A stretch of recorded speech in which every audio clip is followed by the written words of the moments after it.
Hey guys! What's up? Alpha Lion Simba here, and welcome to another episode of Magnificent and Mythological. I think it's time to talk about cryptids on this segment. What are cryptids?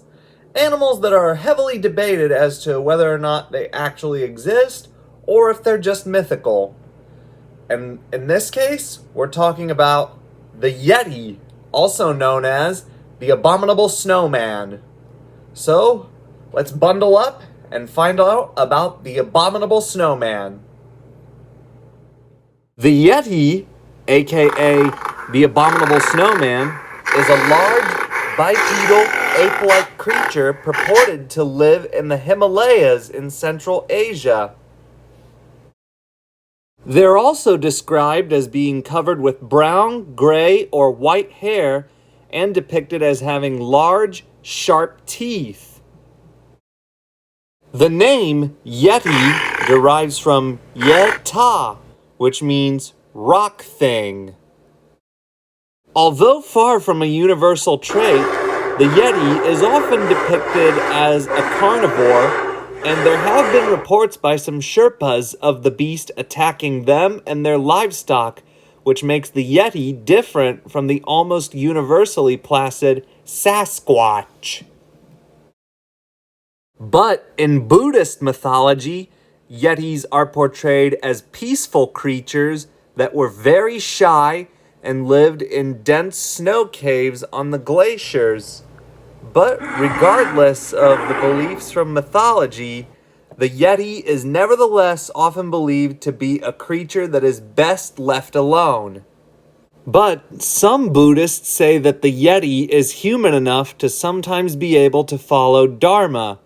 However, because of this, it's sometimes believed that hearing or seeing a Yeti is often considered a bad omen for which the witness must accumulate merit. Yetis have been sighted in the Himalayas since 6th BCE to 2011. In 1832, James Prinsep's Journal of the Asiatic Society of Bengal published an account by B.H. Hodgson, a trekker in northern Nepal, in which he described spotting a large bipedal creature covered in long, dark hair.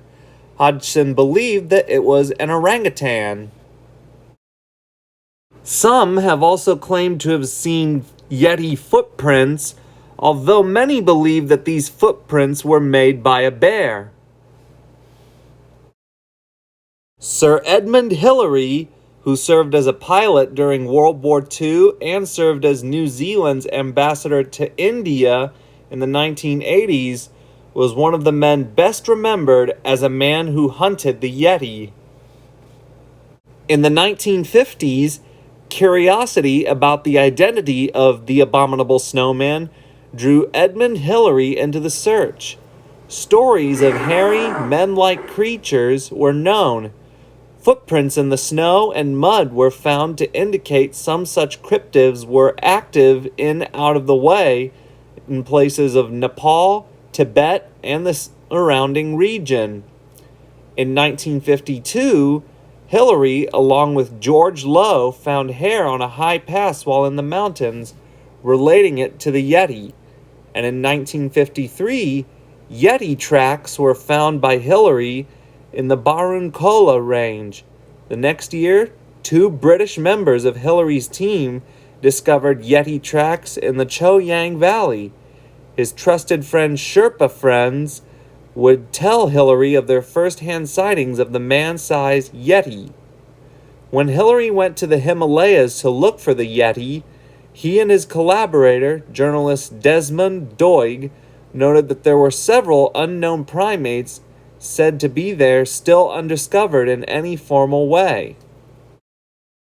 On February 2nd, 1959, 9 hikers were camped out in a mountain pass which would soon be named Dyatlov Pass. Leading the group was Igor Dyatlov.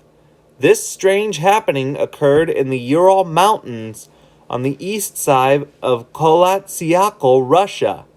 That night, the hikers were suddenly attacked by something. It is not certain that what attacked them was a Bigfoot-like creature, Some think it may have been aliens or even a man could have caused it. The odd thing is, some of the hikers' eyes and tongues were precisely severed. To this day, it is unknown what actually caused these hikers to be killed. Misidentification of Himalayan wildlife has been proposed as an explanation for some Yeti sightings, including the Chute, a monkey living at lower altitudes, the Tibetan blue bear, and the Himalayan brown bear. Some have also suggested that the Yeti could actually be a human hermit. Some speculate that the Yeti could be present-day specimens of the extinct giant ape Gigantopithecus. However, the Yeti is generally described as bipedal, and most scientists believe that Gigantopithecus was quadrupedal and so massive that unless it evolved specifically as a bipedal ape, walking upright would have been even more difficult for the now extinct primate than for its extant quadrupedal relative, the orangutan. So, does the abominable snowman exist? No one may really know for certain. Well, that was it. My episode of Magnificent and Mythological on the Yeti. Thanks for watching. Hope you liked it. If you liked the video, give it a thumbs up, leave your requests in the comments below, and don't forget to subscribe if you haven't already. Alpha Lion Simba,